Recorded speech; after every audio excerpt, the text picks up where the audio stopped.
In this video presentation I shall discuss 11 long answer type questions and their answers, as well as one value-based question and its answer from a prose.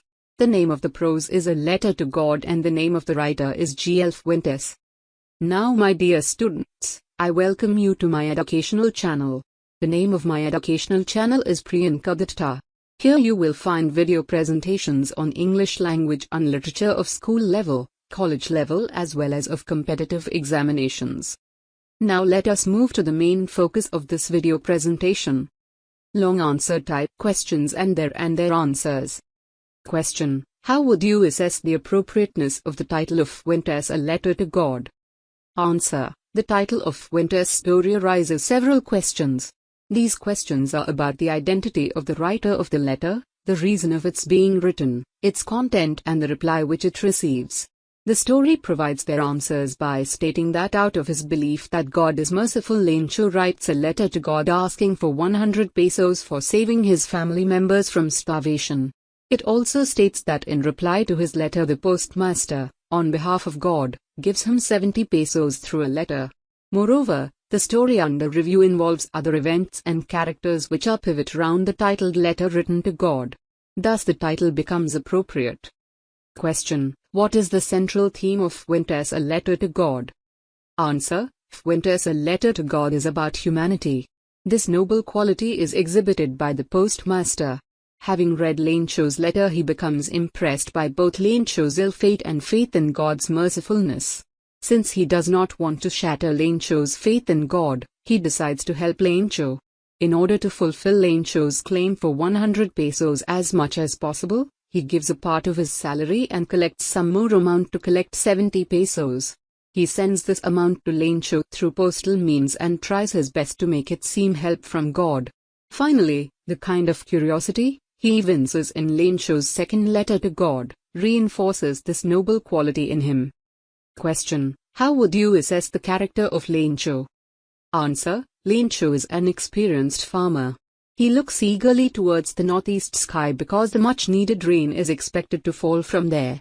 When the rain begins to fall, he anticipates the profit from the harvest and so looks upon the different-sized raindrops in terms of money. He is quick to perceive the damage done to the crops by the wind and the hailstones, as well as the amount of money he needs to get over this damage. His innate simplicity makes him believe that God will help him, and so he writes a letter to God. The same factor makes him believe that the post office employees have taken out 30 pesos from the amount God has sent him. Question: how would you assess the character of the postmaster? Answer: the postmaster is a man with firm ideology. So he becomes impressed at Lencho's faith in God and decides to preserve it. The effort he puts in collecting money and thereby to save Lencho's family members from starvation deserves mention. His personality is so impressive that not only his friends but also his employees stretch out their helping hands for Lencho.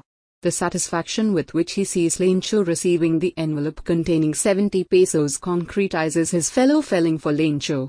His curiosity about the content of Lencho's second letter to God adds flavor to his character.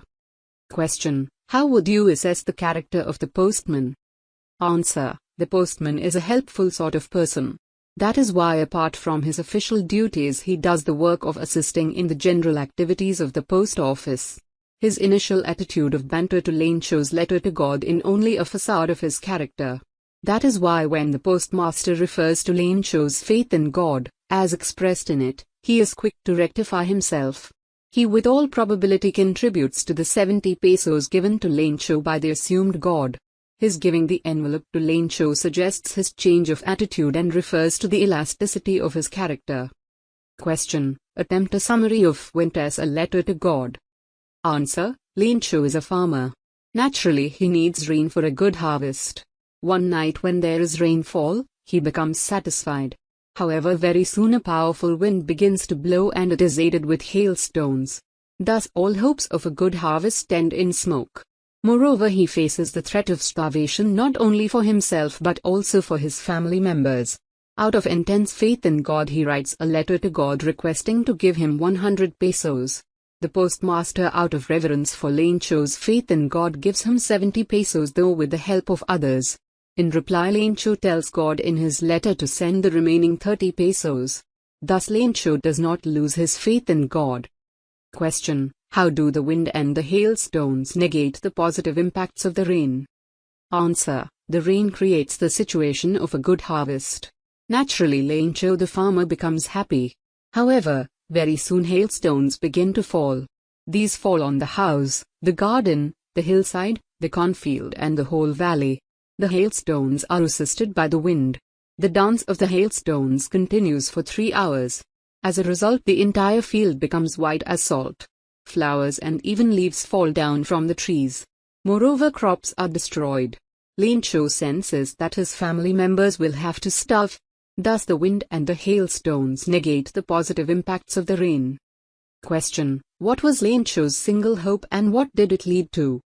Answer: Lencho's single hope was that God will help him in his existential crisis. Actually, he was a very simple man and so cherished such a hope. As a result, one Sunday at dawn he wrote a letter to God. He plainly states that if God does not help him, his family members will have to remain starved for the year. He adds that he needs 100 pesos to sow seed in his field and to meet the hunger of his family members till crops are produced out of the sowing of seeds. Question: what effect does Lencho's letter to God have on the postmaster? Answer: the postmaster becomes impressed at Lencho's simplicity in having faith in God. So he decides to give a reply to it. However, he finds that Lencho has asked for 100 pesos from God.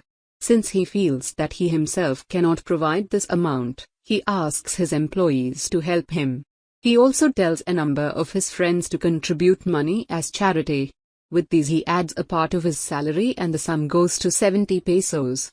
He sends the amount in an envelope and puts a piece of paper inside it with the single letter God being written on it. He tries not to break Lencho's faith in God and no wonder he succeeds fully in it. Question: how does Lencho behave to God's supposed letter to him? Answer: Lencho asks for 100 pesos from God for sowing seeds and for keeping his family members away from starvation. However, in the envelope containing God's supposed letter he finds only 70 pesos. He becomes angry at this deficit in payment. So he writes another letter to God. He states that God must send him the remaining 30 pesos because he needs it badly. Since he does not think that God has made the mistake in counting, he suspects the post office employees might have taken the deficit amount. So he requests God not to send him money through the postal system anymore. Thus he shows his unaltered faith in God. Question: how does G.L. Fuentes use irony in the ending of a letter to God? Answer: at the end of a letter to God, Fuentes uses irony to great effect. In his second letter to God, Lencho clearly mentions that according to his opinion the post office employees are a bunch of crooks. Using this opinion as a cause, he requests God not to send him money by postal system anymore. He also suspects that the post office employees have taken away the deficit amount of 30 pesos. Actually, being a simple man with immense faith in God, he cannot believe that God has sent him less than he has asked from God. It is because of this faith that he suspects the post office employees to be the practitioners of dishonesty. His suspecting the real benefactors is highly ironical indeed. However, Lencho's simplicity is championed through the ending. Value-based question and its answer. Question: which moral lessons do you learn from Fuentes, a letter to God? Answer: Fuentes, a letter to God teaches us a number of moral lessons. The first lesson is of simplicity of attitude. Therefore, Lencho believes that God will help him in his distress. Moreover, even after seeing the 70 pesos, he fails to realize that it is not God but a human being who has sent it. The humanity of the postmaster and the elasticity of personality of the peon are two other lessons which we learn from the story. In this age of scientific inquisition, there is hardly a person like the postmaster who would pay so much effort to keep someone's faith in God intact. The peon changes his attitude completely towards Lencho, and we all should have such elasticity. Here is an important declaration for you. Very soon you will find a post in my blog or website. My website is priyankardatta.com. In this post you will find the materials related to this video presentation. Before concluding this video presentation, I request you to subscribe my channel, to put forward your queries in the comment section of this video presentation and to share my video presentations to your friends. I thank you all. See you again in my